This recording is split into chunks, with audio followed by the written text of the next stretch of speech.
attend too. Should we have a prayer for you? Yeah, that'd be great. Well, yeah, we will definitely. The handheld mic near you. I do not, thank you, and I will thank you for reminding me. And thank you for using my pink giraffe water bottle. Yes, is this going to show up on the? That's adorable. Huh? All right. I love that. Just makes the study a little. Significant. She likes giraffes. Okay, so it's just cute. Yep, I think, right? It is cute. Yeah, and it works too. It's very cold water, if you're wondering. All right. All right. So, Dawn, are we about ready with the new stream? You're on. Okay. Well, welcome then to those who are on that new stream, and to everybody, of course, here. Thank you for sticking around and participating today. As I mentioned in the context of the sermon, today we will look at one of the most often discussed or referred to, I guess, passages in the entire book of Revelation, chapter 13, which deals with the beast and the mark of the beast. And before that, we'll get into a little bit into chapter 12 of the woman and the dragon, which is an interesting story in unto itself. But in a moment, we'll start where we left off last time, which was with chapter 11, and that is the two witnesses here that we have discussed in chapter 11. I'll sort of remind everybody where we are in the flow of the book as we look at that in just a minute. But I am going to open us with a word of prayer, if you don't mind, as always. So let's do that together, shall we? Gracious Lord God, you meet us here in the context of studying your word, and we ask that you'll stir our hearts by your Spirit to hear what you would have for us from this ancient text that takes some real effort to understand. But we know that by making the effort, Lord, there is wisdom and knowledge and greater, fuller understanding of your kingdom, your salvation that comes from it. So please bless our efforts, bless the time that we'll spend here today, and the time that we have spent. Bless those who are joining us remotely and those who will watch this as a video later this week or next, perhaps. Lord, may this be an edifying time for all of us. Strengthen our faith, we pray, in Jesus' name. Amen. And that's where I'm going to start. Strengthen our faith. This is a quote. Can I ask you, what is the thump, thump, thump in the... My microphone, I think. Is this what you're hearing? Something like that. Yeah, it's this microphone's very sensitive, we're finding. So I It's not a new one. We're still going to get a new one. yes, yeah. If it gets too distracting, let me know. I'll try not to move around too much, because that's when it usually Well, we thought maybe gets it me. was during the sermon that one was on, because it was when you That touched the podium that it would... I pound it. You'd hear thumping. I'd point fingers. No, that's okay.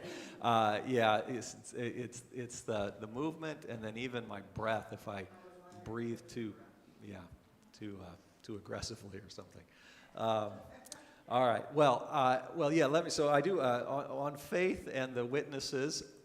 Just to remind everybody, big picture again. We are now in the middle, really, or not in the middle. Sorry, we're near the end. Pardon me, of the second cycle of devastation that began with the opening of the scroll. 7. We were in 3 cycles of 7. Remember, 3 cycles of 7 was the breaking of the 7 seals of the scroll by the Lamb, who is in the throne room of God and is the one who is worthy to open the scroll, right? We talked about that, and it's John's way of associating the Lamb with the power of God. Only one with God's power can execute God's final judgment and bring about God's final will for the creation. So we saw a series of 4 and then 3, but my point in just reminding you of this is that there was an interlude as we worked through those 7 opening seals. We're now in 7 trumpet blasts, and we're in the midst of another interlude. This is where we left off last time. So chapter 11, what John is doing with these interludes, remember, is this picture of this cataclysmic judgment is unfolding. John is trying to encourage God's people by showing them that he's seeing not just the destruction of the world and not just the devastation of the wicked, but also God preserving and caring for God's own, the people of the Lamb.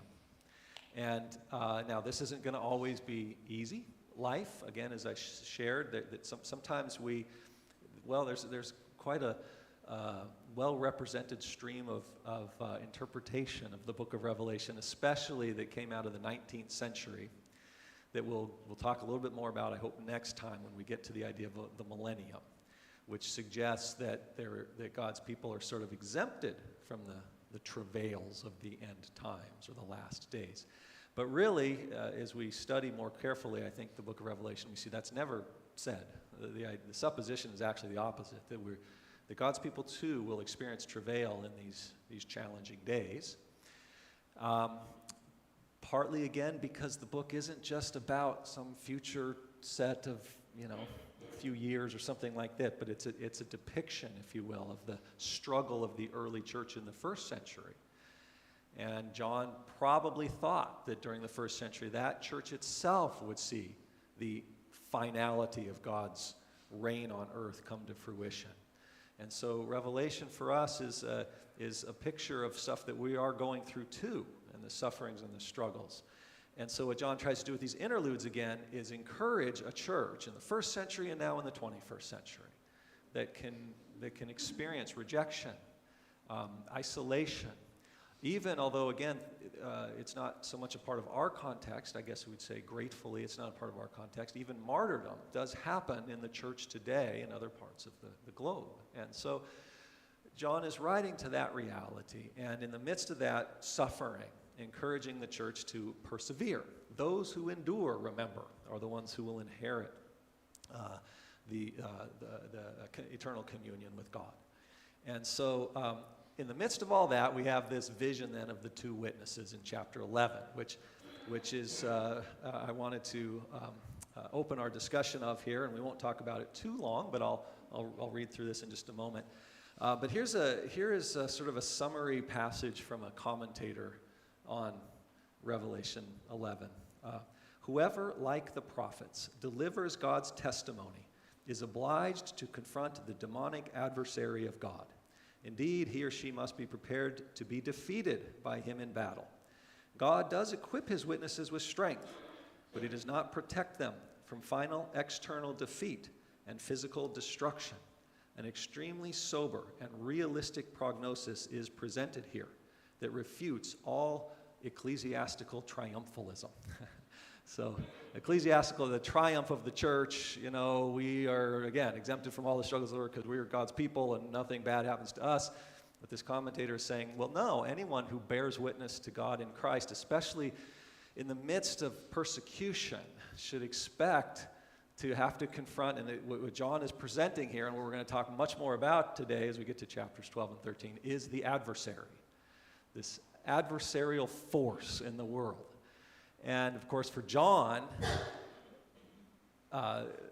largely through Second Temple, as we've discussed, Jewish presentations of the adversary, but even Old Testament before this adversary has a persona. The adversary it has personhood, if you like. One of the things that I'm going to try to remind us of when we get to these next chapters is the way that John uses parody. So just as there is God the Father and God's the Savior, the agent of salvation, the Lamb, and then there are prophets. So we have God, the Lamb, prophets. We are going to encounter Satan, the beast, and the beastly prophet.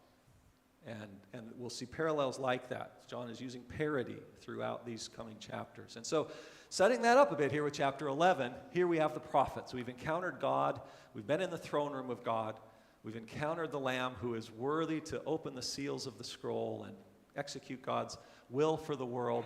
Now we are encountering two witnesses. Again, this is part of an interlude. It's part of an encouragement that God's prophets will still prophesy throughout these troubling times. But they will suffer. Now, some more numbers. Woo-hoo. So, all right. This is written before the development of what we think of as our solar calendar. So that's coming fairly soon, actually. But how many solar days in our calendar? 365. Okay, very good. They were close in the ancient estimation of the solar year. Basically, they just averaged out the months.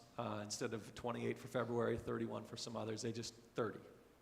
30 was the average for a month. So 30 times 12, you get how many days?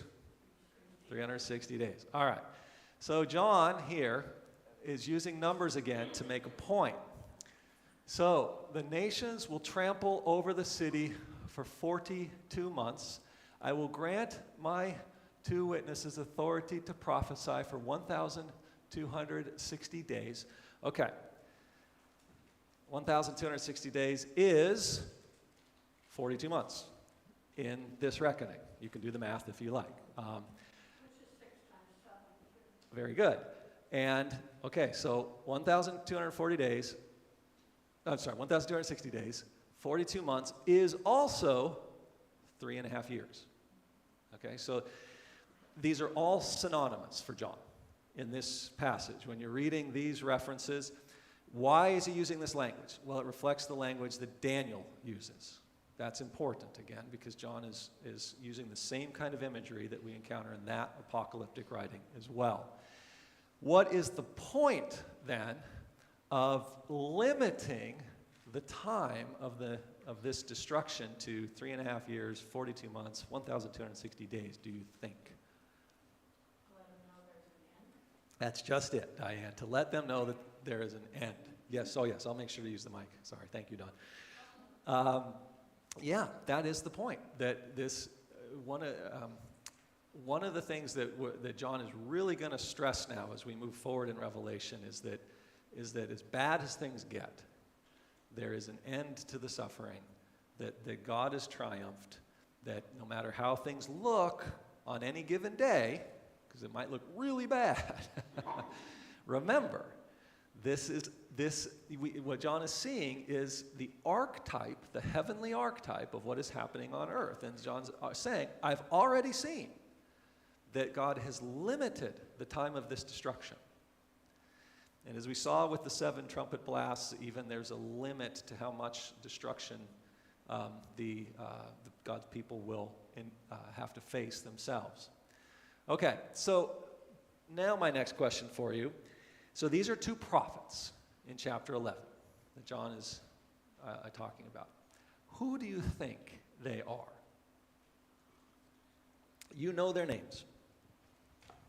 You do. Is it Moses and Elijah? Do you have that on your slide? It is Moses and Elijah. Okay, good. Oh, geez, there it is. All right. Yes, that wasn't a trick question. It seems so obvious. Well, you guys are reading ahead of me. Okay, yes, Moses and Elijah. So there was through the Second Temple period, but also long before that. So do you remember how Elijah dies? Okay, so that is a trick question. He doesn't die. All right, that's right. Very good, Laura. He's taken up by chariot to heaven, so he doesn't actually die.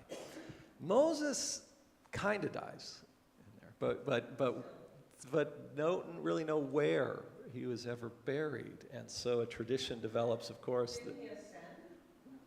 No, Elijah ascended.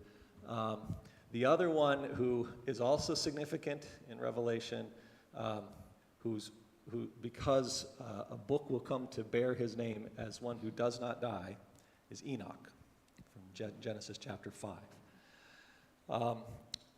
But Moses, remember, leads Israel through the wilderness to the promised land, but is told he cannot enter the promised land and dies before, and Joshua has to lead them across the Jordan to take the land. And so, but when this account is given, it's not clear that where or if Moses is buried, and so the idea develops that maybe Moses is still sort of out there, and or like Elijah.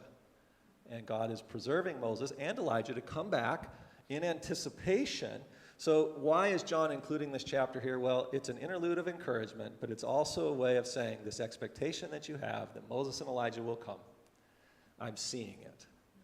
These two prophets are going to come, and this is what's going to happen. As I said, they are going to have great power, but they are going to actually die and have to be raised again. They are going to suffer themselves the consequence of this wicked age when they come back. But don't worry. It's limited. The time frame here is truncated, the time frame of the suffering, but it will be real suffering.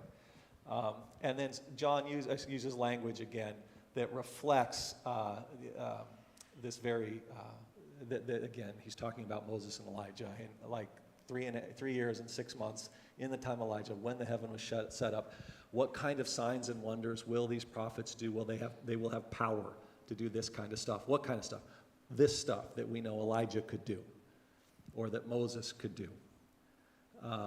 So if you want to look at chapter 11, you can. I'm moving quickly through this so that we can get to chapter 12 and 13 here in a second. But the point is that there are references here that are sort of veiled references to Moses and Elijah, so that the people reading this will have some sense that that's what's being discussed. Yes, Ellen.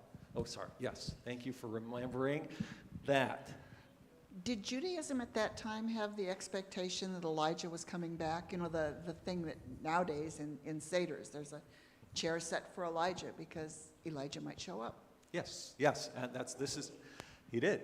Yeah, that's exactly right. Thank you, Ellen. Yeah, this belief goes way back, and yes, it does.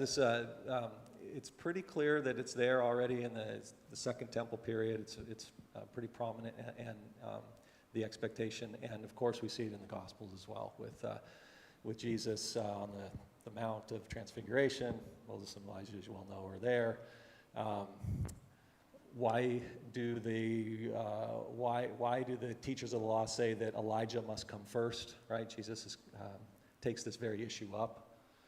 Well, Elijah has come, and for those who can accept it, it was John. And so he identifies John the Baptist as Elijah coming back.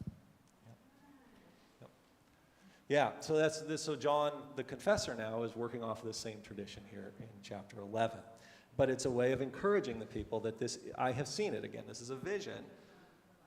This is a vision of what's to come, and it's meant to be an encouragement to the suffering, to those who will suffer during this time of great travail. All right. Then, as we get to the end of this, then the seventh trumpet blasts. Okay, and now we get into. The end of chapter 11, 12, 13, 14, and then at the beginning of 15, we are introduced to that final cycle of judgment, the bowls of wrath.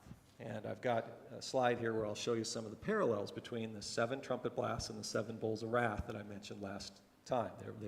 They both very clearly draw heavily from the plagues, the Egyptian plague cycle, and there's an interesting way in which John is sort of mapping out the world in the execution of these judgments. They go, let's see if I can remember. They fall first on earth, that's the land, then sea, so waters A, then rivers and streams, that's waters B, so salt water, and then fresh water. Then I think it goes up to the heavens, so, the stars, sun, darkening, signs in the sky, and then to the underworld, right? So you see what he's doing here. Earth, sea, fresh salt water, fresh water, up, down, and then back up to the heaven of heavens, the final portent in God's domain. Anyway, so we'll get to all of that. But what's happening then, so we're going to get now to this 7th trumpet blast, and then what John sees here will cover a couple of chapters, but basically he is now going to give a picture of what is behind all of the wickedness in the world, okay, as the 7th trumpet is blasted. And that's where we get to chapter 12 and the great dragon. So Don, you can advance the slide here, if you would. All right. So it's trumpet blast 7, we get the dragon and the beast, 12 and 13. The dragon represents Satan. There's no question about that, who for a season again enjoys power, kind of unlimited power, really. He's presented in chapter 12, if you were able to read, and we can look at this again together in more detail if you like, but he is presented with 7 crowns on 7 heads and has 10 horns. Remember, horns represent power, right? So do crowns represent authority. So now, but see the parallel to the beast in 13:1 and 17. The beast is described in very similar terms. And I mention that only because as John starts to describe Satan and the beast, the imagery gets quite fluid. And at times, the same language is really like covering multiple realities, which is, of course, typical for apocalyptic. But it's not always easy to differentiate between the dragon, the beast, the prophet of the beast, and as we're going to see behind all of this, Rome and Rome's leaders. How much is John talking about Rome, the state? How much is John talking about a specific emperor or a line of emperors? How much is John talking about the emperor cult? Well, we'll get into all of that, but that's where this gets a bit challenging. But that's the imagery we're getting into now. The dragon and the beast of the dragon, okay? And as I said, there's a parody that's happening here. The dragon represents God's adversary, Satan. The beast represents Satan's agent on the earth. God and God's agent of salvation is, of course, Christ. So we've got this parody happening, and that's what John's working out here for us. To protect the dragon's authority, he must kill his adversary, God's anointed one, the Christ or the Lamb. Also going back into this period of time in Judaism before the time of Jesus, there is clearly ensconced belief that, not necessarily held by everybody, but it's there in the writings of this period, that Satan was, again, an adversary with personhood, sort of the adversary that, you remember how the book of Job opens? How does Job open? Does anyone want to remind us? There's a scene in heaven between God and the adversary, God and Satan, basically, and Satan essentially says, and God says, hey, look at my servant Job, none like him, right? And Satan says, well, of course there's none like Job. Look how much you've blessed Job, but take away some of all that you've given, make life a little harder for Job, and he will curse you. I promise you that. So God says, okay, Satan, have at him, right? It's a warm, it gives you warm fuzzies to think, here, Job, be the object of Satan's fun. But something like that. But anyway, that idea, which could have almost a mythic quality to it, as it, over time, certainly into the Second Temple period, there more and more writing indicates that there was a popular belief, at least, that Satan was a part of the heavenly court in some form who was then cast down. And in being cast down, and John is reflecting this also in the book of Revelation, Satan has been cast down, and this is the last realm at which Satan might have authority. And so that's where this all comes from. The dragon is contending for power on earth and on the sea and in the fresh water and under the earth and all of that. That's the realm left to him. And this is the world the church has to exist in. And that's why the church is going to suffer, because we are going to be the object of Satan's attack as he is contending for authority here in this realm. Now we get into, in chapter 12, what is one of the most enigmatic but also interesting chapters in Revelation. We get this. Does anyone want to? If you look at chapter 12, we won't read the whole thing again in the interest of time, but it just starts. A great portent appeared in heavens, a woman clothed with the sun, with the moon under her feet, and on her head a crown of 12 stars. Okay, and then, I'll read a little more. She was pregnant and was crying out in birth pangs in the agony of giving birth. Then another portent appeared in heaven, a great red dragon with 7 heads and 10 horns and 7 diadems, crowns on his heads. His tail swept down a third of the stars of heaven. Then the dragon stood before the woman who was about to bear a child so that he might devour her child as soon as it was born. Okay. The woman, as this chapter is going to unfold, we'll see clearly, is the mother of Christ, okay? Because as John is going to describe this, here we go. The mother of Christ, so that would be Israel, okay? Israel is the mother of Christ, the daughter of Zion, right? Israel is the daughter of Zion. And as the chapter unfolds, the metaphor will kind of shift, and the woman will also be the church, who is chased around in this world, haggard by Satan, the dragon. The church, for John, remember, is Israel fulfilled. It is the full count of God's people. So God has elected Israel. Out of Israel comes God's agent of salvation, and that agent of salvation opens God's kingdom to include the Gentiles. And so the full count of God's people, the Israel fulfilled, is the church. And in chapter 12 here, what's going to happen is that Israel, the mother, is going to give birth to the agent of salvation, the Christ. But already Satan is ready there to devour, to destroy God's anointed one. So the woman has to flee. Christ is taken right away up to heaven, safe and secure there. But the woman must flee to the wilderness. So are there parallels with Mary and Joseph having to flee? Yes, There's yes, parallels with Mary and Joseph having to flee. Parallels with Israel, though, also fleeing. Who does Israel flee into the wilderness? Egypt. Yes, the Egyptians. That's very good. John, through these next chapters, is going to be thinking regularly of God's adversary in terms of Rome, ultimately, as we'll see. But John will speak of Rome in terms of Egypt and Babylon, Israel's great ancient adversaries. And this chapter reflects some of that background. But what's really interesting is the way that John has written this clearly reflects some ancient mythology outside of Judaism entirely, surrounding Isis, which is an Egyptian god who gives birth to the sun. And the sun, as it is coming out, is chased to be devoured by Seth or Horus, and has to go around and then be rebirthed the next day, right? And what's really interesting about this is that, so again, you have to, in the ancient world, this way of thinking was more prevalent. It was more, for us, it's just an interesting study, historical curiosity, that kind of thing. But for the ancient world, there was more sort of cultural familiarity, you might say. It's hard to gauge, how much the person on the street sort of knew the Egyptian myths, the Greek myths, and all that.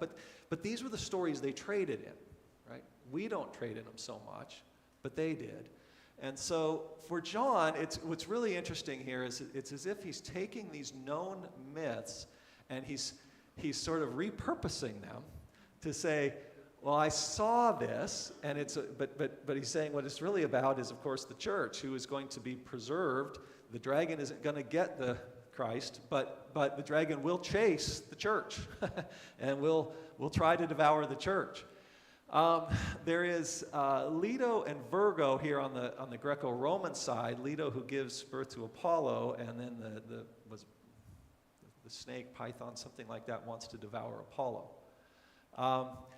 But with regards to this opening line, a great portent appeared in heaven, a woman clothed with the sun, with the moon under her feet. Well, as the sun passes through the sign of Virgo in the sky, the moon appears kind of low on the horizon at Virgo's feet. Virgo is Latin for virgin or maiden. And so what John is referring to in this very offhand way is this sign that everybody knows in the heavens. And in the Middle Ages, of course, this gets associated with Mary. And because, again, John is clearly here talking about the birth of Christ, and Mary gives birth to Christ. So if you look up medieval images of Mary and Virgo, you'll see Mary depicted as a woman sitting, holding a child with the moon at her feet. Just an interesting piece of history for you, if you like. Anyway, as the chapter unfolds, though, the woman is miraculously shielded, but again, subject to the dragon's constant threat. Now, as the chapter unfolds also, John introduces some more, some specifically Jewish understanding, again, of sort of heavenly battle going on between the dragon and the Christ, the dragon and God's people. God's people are defended, or an angel takes up on behalf of God's people, and that is the angel Michael. Again, reflecting Second Temple Jewish understanding that Michael was sort of the the supreme military angel on behalf of God's people. And so Michael here in the latter part of chapter 12 is going to fight the dragon and defeat the dragon. But as the chapter finishes up, Michael's defeat isn't final yet. So the dragon survives, and then he's going to continue to fight on the earth. So Michael is going to fight the dragon, cast him down. The only place left now for the dragon to contend for his authority is on earth. He's going to fight with the church, fight with the people of Christ. This is the suffering that we're all going to experience. And then give way to his own agent of destruction, the beast. And that gets us to chapter 13. But any questions? I moved kind of quickly through 11 and 12, but I do want to save time to talk about 13. Oh, yes, sorry. Thanks, Don. I'm terrible at this. So chapter 12, verse 9 is talking about the great dragon was thrown down, an ancient serpent who is called the devil and Satan. So we're in the same sentence. We're talking about the beast who is Satan and the serpent who is Satan. Are they the same Satan? This so far, yes, is just the dragon who is Satan and the serpent who is Satan. And yes. And this is Adam and Eve, serpent, Satan? Good, great. Yes, it is. By now it is.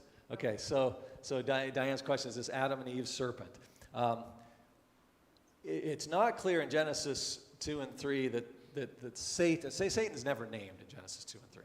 So the association of the serpent with Satan doesn't come until later. But by now it's very much there. And yes, I think quite confidently we can say that this is Adam and Eve's serpent that is being referred to here. And as I said, I didn't just explain this in probably the best order, but here we have again this common belief that John is working off of, that Satan was part of God's heavenly court, thrown down from heaven. Michael has thrown him down. Now he's on earth, and while on earth, he's fighting for the last possible realm of authority. And John is seeing all this as a vision, but what he's trying to do is, again, one more time, he's just trying to describe why the church is suffering the way it's suffering. And he's saying, well, it has to do with this cosmic situation where you have this great adversary that you all know of, the serpent. I'm depicting him as a dragon, but it's Satan. And Satan has been cast out of God's court. So what realm does he have left to persecute only the church here on earth? Don't worry, it won't be forever, but it is going to be pretty bad. And that gets us to chapter 13. I think that's my next slide. Yes. Thanks, Don. Yes, the beast and the beasts. All right. So the dragon goes it's cast down to earth, and then from the sea. First of all, well, let me just work through this. The beast language in Revelation can be a bit confusing because there are 4 mentions of the beast across chapters 12 through 17. So there's the beast from the bottomless pit. That's first mentioned in chapter 12. And what's interesting in chapter 12 is that there's no other reference to the beast been made. So there's a kind of foreshadowing happening in chapter 12 that with the dragon there is something else coming, if you like, that John is taking for granted and now is going to explain. The beast is also mentioned as beast from the bottomless pit in chapter 17. I've highlighted the beast from the sea, which is the first that we encounter as we get into chapter 13, because, as I'm going to say here in a moment, that is the beast from the bottomless pit. So what John is saying is that the real true origin of the beast is not earthen, it's under the earth. It is where the demons dwell. And so so there's the beast, but again, the language can get a little confusing. Because then as we get into the latter part of chapter 13, another beast appears, a second beast from the earth now, with 2 horns like a lamb. So we have a beast from the sea and a beast from the earth, and I'll talk about both in a second. And then finally when we get back to, and then John is going to leave the beasts for a few chapters, get into the bowls of wrath, and then return to the beast in chapter 17 and make similar references to what John unfolds in chapter 13. But now the beast is like a horse that the whore of Babylon is riding. And so 4 beast references, but here you go. Numbers 1 and 4, the beast from the bottomless pit and the scarlet beast that the whore is riding, make it clear that the beast from the sea is really just this beast from the bottomless pit. Really comes from the demonic underworld. So what John is referencing in chapter 12 and chapter 17 about the beast from the bottomless pit is the beast from the sea. Okay, just trying to say that's the true origin. That's all.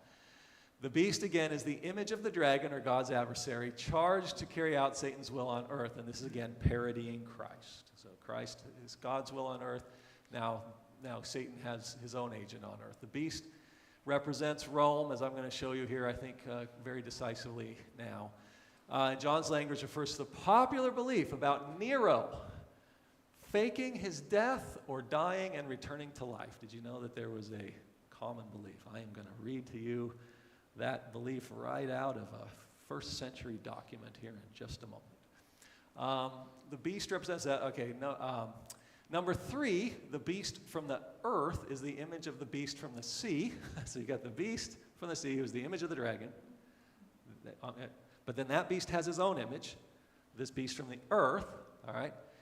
It represents the emperor cult, probably under Domitian. Again, this is the context that we're probably working within, this emperor at the end of the first century, who acts as a prophet of the sea beast. So the sea beast has it, just as Christ's image is in the prophets and the apostles, the sea beast has an image in the beast from the earth.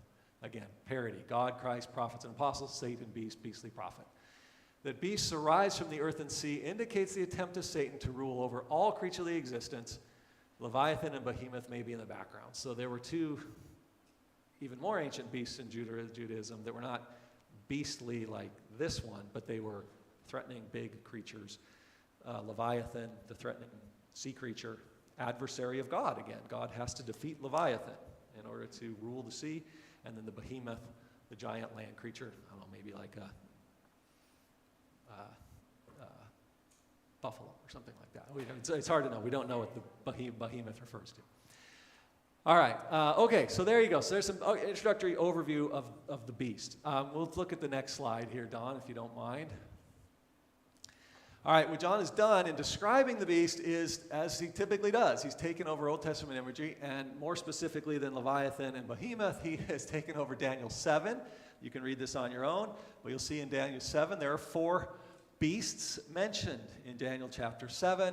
A lion, a bear, a leopard, and a 4th beast with iron teeth.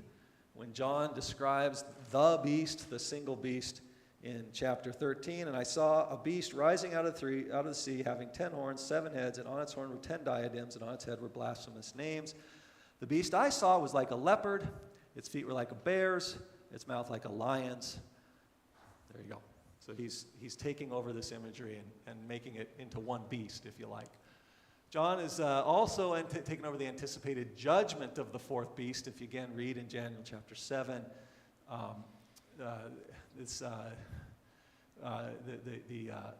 judgment of the 4th beast, that the last beast is the last in the line of these rulers. Antiochus Epiphanes is the Greco-Syrian ruler who set up, at the time of the Maccabees, 2 centuries before Christ, persecuted is a little strong, but he was not a supporter of Jewish religion and set up in the temple allegedly a pig to be sacrificed, which would be, of course, a great abomination. Anyway, so that's in the background here. John's description of the beast in Revelation 13 as servant of Satan offers his clearest identification of Rome as the Antichrist. This is the place of blasphemy and idolatry. It opened its mouth to utter blasphemies against God. It was allowed to make war on the saints, to conquer them. It was given authority over every tribe and people and language and nation. So for John, this is who has this authority in the world. The Roman Empire does. And now, we'll see, John's imagery also clearly identifies Nero as the quintessential form of the beast. One of its heads seems to have received a death blow, but its mortal wound had been healed. In the amazement of the whole earth, the whole earth followed the beast. So, before I have Don go to the next slide, I've been mentioning this apocalyptic literature, right? I've mentioned the book of Enoch. This is a collection that contains some of that literature. This is a big, fat, heavy, used to be very expensive book. I think it still is, but I'm sure there are more up-to-date translations now available. But these are English translations of a lot of these books and others. This is called the Apocrypha. There's a 2-volume set. There's a second volume of books that we don't see in the Bible. We call apocryphal or pseudepigraphic, which means they were written under a pseudonym, a fake name, like Enoch. Okay, and they come from the ones I'm going to talk or have been talking about come from anywhere from about 200 BC to 150 AD. So just before the time of Christ, through one of the oracles.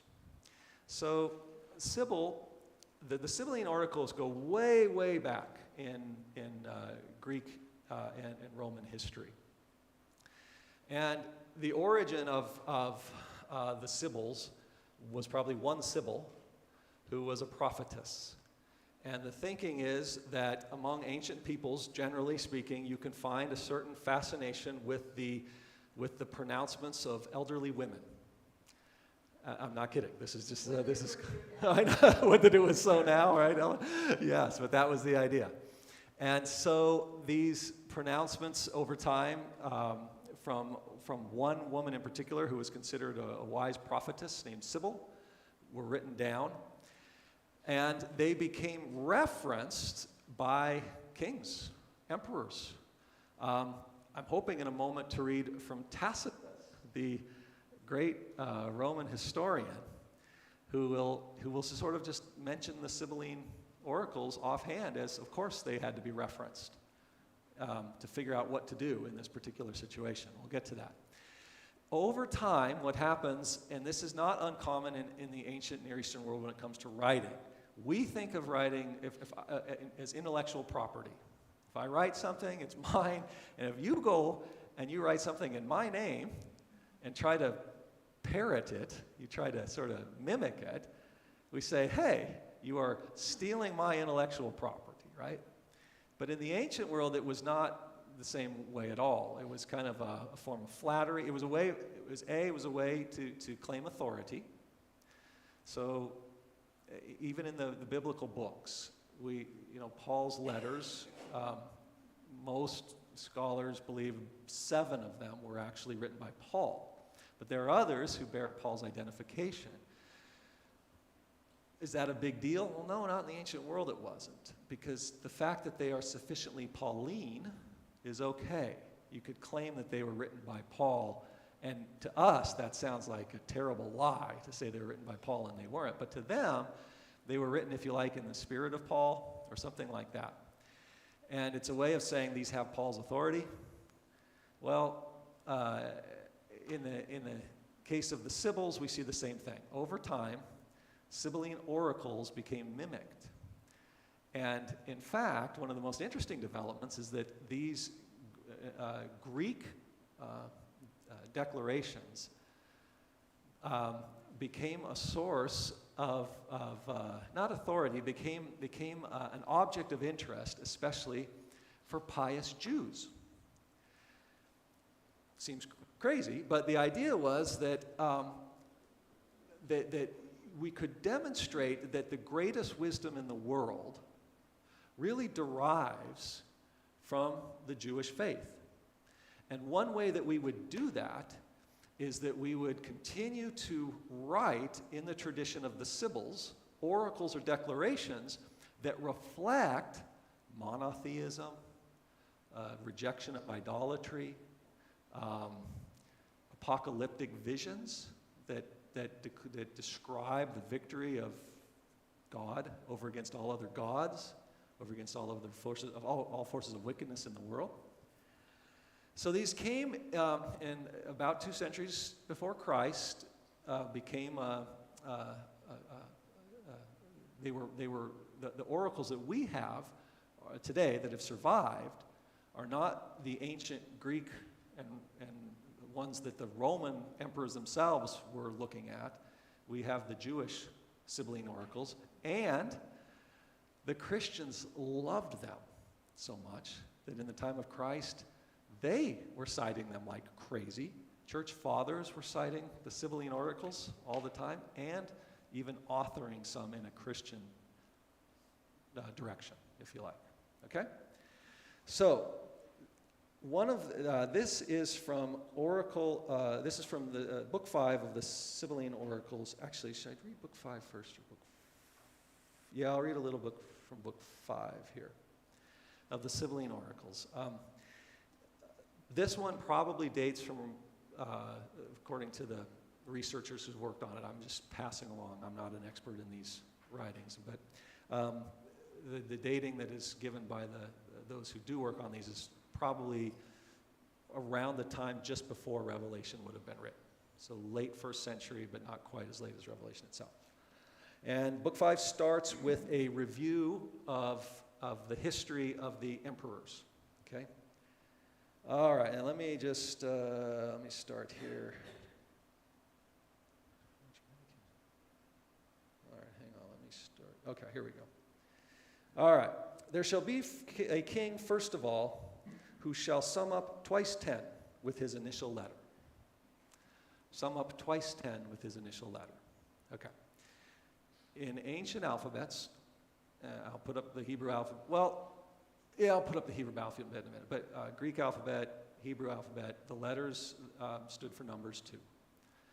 And in the Greek alphabet and the Hebrew alphabet, you just start with ABC basically, and you go 1, 2, 3, up to 10. So alpha, beta, gamma, delta, epsilon, zeta, zeta again. In the Greek alphabet, there were 2 forms of it.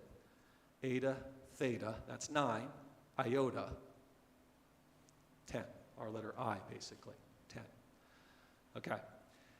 Twice 10 is 20, of course. So what we have, twice 10, iota is 10. Now, after you go to the 10, you go up by 10 after that. So the next letter is kappa, or K. That's 20. So what we have here is a cryptic reference. We have a king who shall sum up twice 10 with his initial letter. So the first Caesar, recognized as Kaiser, the K, 20, was Julius. Julius. So 2. So why is he saying it such a quick? Why does he say his number was 20? Well, he's saying it was 2 10s, 2 I's to his first number, and you get to Kaiser, Caesar. Okay, this is the kind of work you got to do on this. This is really fascinating stuff. But we can actually follow through the line of the emperors as we're going to go through this. And so after him shall reign one who has the first of letters. First, Augustus. Before him, Thrace shall cower, and Sicily, and later Memphis. Memphis hurled down by the wickedness of its rulers, etc., etc. And after a long time, you shall hand the empire over another, who shall have his first number of 300.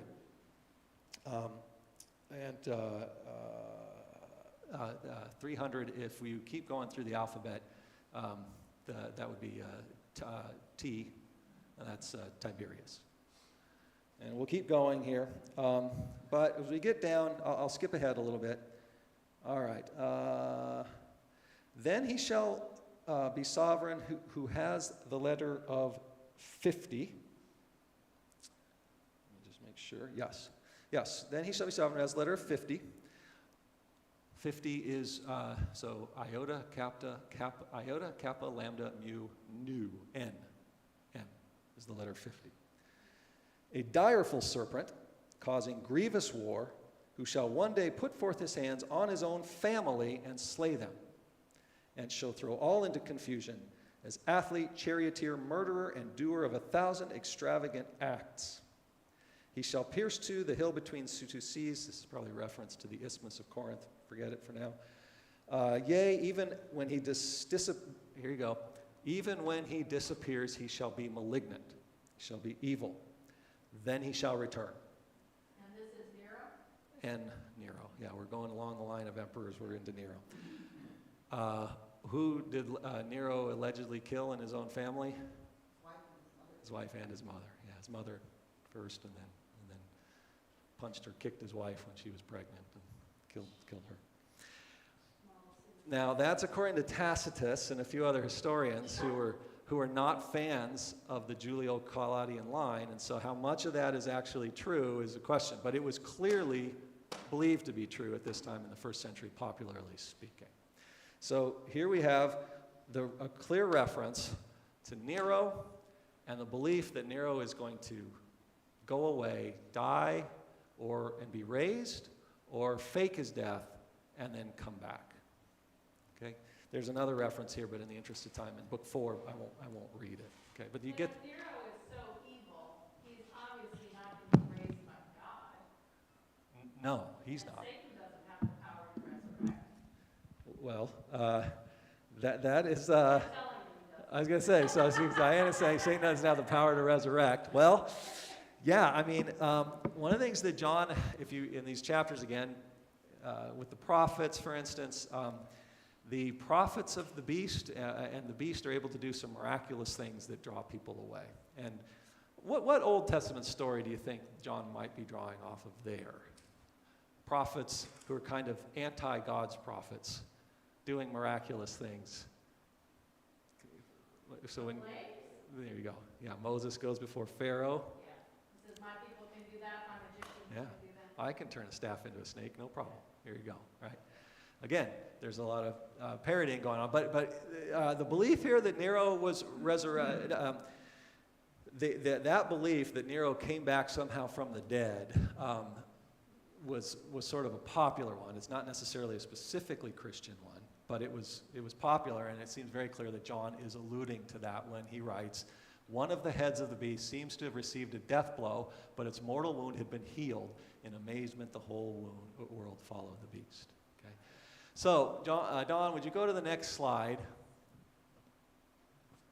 Here's the Hebrew alphabet, and you can see the same thing that I was talking about. We call this Gematria, and the number of the beast. So, let anyone with understanding calculate the number of the beast, for it is the number of a person. It is 666. Well, it's not hard to calculate 666 for Kaiser Neron if we just use this basic numerology here, actually. So Hebrew, as a Semitic language, reads from right to left, not left to right. So that's the first thing, and that's why the numbers might look a little wonky here. But if you just go over here, what John is doing, and this is really interesting, bear with me on this, because I think you'll find this as fun and fascinating as I do. So remember, John is a very, very Jewish writer, right? Even his Greek bears evidence of being not great Greek. But he's a very Jewish writer. He's steeped in Judaism. And so he is depicting the number. Now, numbers, again, we just read. This is not special to the Bible. We just read the oracle saying the number twice 10, right? The number 50 is his first. This is part of the style of writing apocalyptic at this time. So we just have to accept that. We can't think that this is unique to John. I know it's hard maybe for us to want to hear that, but it's true. It was not that cryptic. But to say that a name has a number associated with it. So, but you have to know the letters, right? That would be the thing. In order to figure it out, you'd have to know them. And what John interestingly does is he seems now, instead of using Latin alphabet or Greek, to have used the Hebrew alphabet here to get to this, which would be expected. So for reading right to left, to say Caesar Nero or Caesar Neron, you would go Kaf, Samic Resh. That's that three-letter symbols kind of right after Caesar Nero on the right. And then Nun, Resh, Vav, final Nun, the four symbols on the left. And if you go over to my chart over here and you find those symbols, you'll find that Caesar is 200 plus the Samic plus the Resh, 200 plus 60 plus 100, which gets us to 360, right? And then the Nun, Resh, Vav, Nun, 50 plus 6 plus 200 plus 50, 306. You add them together, 666. So and now here's you'll love this. Okay, so does anyone have an NRSV, or probably any Bible will do this, but if you do, look at verse 18 of chapter 13.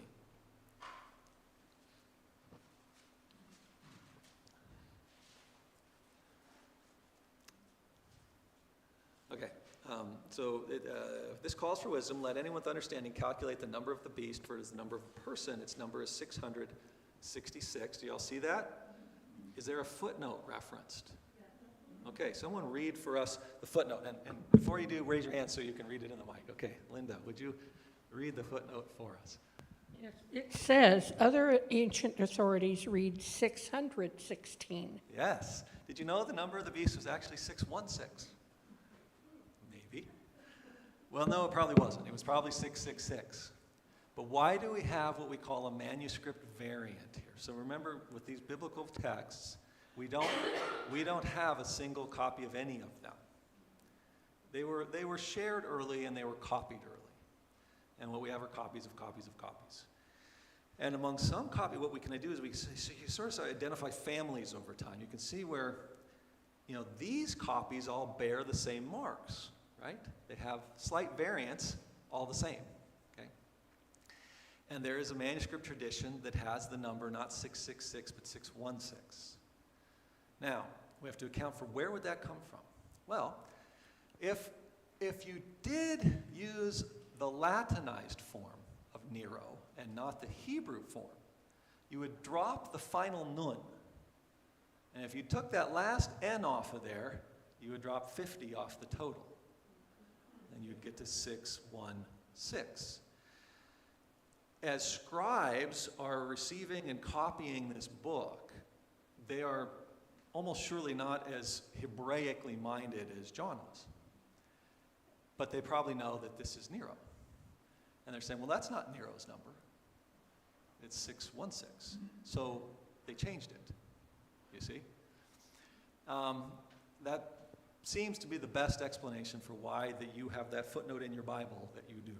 We have a manuscript variant that is saying 616 that got in there because more Latinized recipients of this text, because this is a book going to Gentiles, remember, they're reading it and they know the number, and it's not 666, it's 616. So they correct John. But John wasn't meaning to be corrected. John was making it cryptic. John was saying, this requires wisdom. You can't just add up the letters the way you think you can. You need to know which letters to add up. And he's using these letters. But I think that's kind of fun. But the point is here, all right, now let me just sort of bring this all together and we'll wrap up for today. Another observation that we can make, what is the number of perfection again? 7. So I can almost see John laughing. John's writing this thinking, oh, this is great. Nero's number is 666. It doesn't get any better than that, right? Because you have the antithesis of 7 You have just short. Here you have the parody of God, but short of God, right? This is 666, not 777. You've got just in the number of the beast's own defeat sewn right in there. This is something that is not as powerful as God. No matter what you're experiencing, no matter what you think is going to happen in this world, just know that this is the Antichrist who is deficient by comparison to the Christ. And hang in there. And that's been an interpretation that the church has really emphasized over the years. So I share that because, as I mentioned in the sermon, I think there is relevance for our faith today here in that we have often tended, and I did this for, as I was learning, what is the number of the beast and what might it be in the world today, right? And afraid, I don't want an area code, I don't want a phone number that starts 666 or any sequence of sixes in my phone number. I had a friend in high school because she was just kind of cruel that just got a license plate personalized, 66 all the way across, And people say, oh, stay away from that car. It's the devil's car, or something like that. But I think when we realize what's going on here, we can kind of just give all that up, right? None of that. Who cares if you get a number with a sequence of 6s in it? And who cares if you happen to be on the 6th floor of a hotel and your room number is 66 or something like that? We don't have to worry. John's point almost gets lost when we do this. John's point is that this is the number of inadequacy, if you will, relative to the power of God. And we've turned it into like this terrifying thing that we have to avoid at all costs. But what John is saying, no, this is the number. What I will start with next time then is a citation from the Roman historian Tacitus, who was a child when Nero was emperor. and then becomes one of the best known historians of the ancient Roman world. Some of his books have been lost to time, but this is, if you're wondering, and the part I'll read, is the first reference, the very first reference to Christianity outside the Bible that we know of for sure. And John is going to reference the Christians as those who were persecuted by Nero. Nero tried to deflect blame for the fire, and what Tacitus is going to do is he's going to say, well, first we tried this, then we tried that. Then, of course, we consulted the Sibylline oracles because we had to see how best to propitiate the gods, right? So they just mention this kind of offhand. So Nero's trying everything. He does what you do. You go, you check with the oracles, the Sibylline oracles. Everybody knows the Sibylline oracles, right? And you see what you do to propitiate the gods. But none of that worked. So what does Nero do? Well, let's deflect the blame by putting it on these people. And then he actually describes who Christus was a little bit and what they are, how these Christians are a bit of a scourge, but even people started to feel sorry for him because of all Nero was doing to them. So I'll read that for us next time to pick it up. But in that context, I think we can see why John is fingering Nero as the beast. Okay? Thank you for your attention and your time. A parting question. Yes. So Mike, thank you. It's okay. Sure. So I remain baffled as to, from my new understanding, this has nothing to do with current day. So why are we as a Christian society, not all sects, but many, so hung up on this is showing us when Christ is coming again, and, if you read into the numbers enough, you'll know the date and time. Well, when you figure that out, you let us all know. Well, as I said, I think it's not a simple answer. I think let's definitely keep talking about it. But I've suggested before too that we've lost contact with some of this background. That's I think probably point one to make. When we read the Bible, we are very accustomed to having it in our language, bound, and maybe even with the words of Jesus identified for us so we can skip all the rest of the stuff, right? We just go to the red letters because that's all that really matters. Just read the red, right? We lose sight of the fact that this was not written in English. It was not bound even at first. These were circulated texts. And we lose sight of the whole process of what it takes to get to this. I think, and I again, growing up, I didn't know there were footnotes and what they meant. I had to learn, kind of what those are signaling behind the text to give me a sense of the process. So that's that in and of itself is a big part of the issue. We're so accustomed to this that we just then open the book of Revelation like I would open the newspaper. And it all looks the same to me. And I'm kind of assuming a process here that's behind it, whether or not it's accurate to assume it or not. And so we just dive right in. And then, so I think that's a big part of the problem or the challenge, is that we've just lost contact with the whole way the book has gotten put together. And then we've certainly lost contact with this background, this Second Temple Jewish background, the astrological background, people, how did they see the world? We don't see the world as a flat earth with four corners covered by a dome and waters above the dome and an underworld, and that was a very popular vision of the world. And so when John is referencing each of these points, we're going, what is he talking about? But they are just, he's just mapping out the world. So they were much readier, attuned to this than we are. And we've lost all of that. And so I think that all sort of then creates a chasm of understanding. We read it and we're like, I don't know what's being said. And we're probably not, as a people, very content not knowing. And so we start to fill in the gaps. And you can companion that with practical issues. I had to learn all this by going to school. And even a lot of pastors today kind of try to avoid that, and I can understand why. It's expensive, and Dawn and I are still in debt from doing a lot of years of school. So I'm not trying to cast aspersions on pastors that have to chart a different route. But if you don't, go through this, then what do you do when you're coming to the book of Revelation? So I think, even some very practical things like that feed into this, that sometimes the very teachers of the text itself haven't gotten that background. And honestly, this book, this was like $200, and I couldn't afford it. But a friend gave it to me as he was retiring.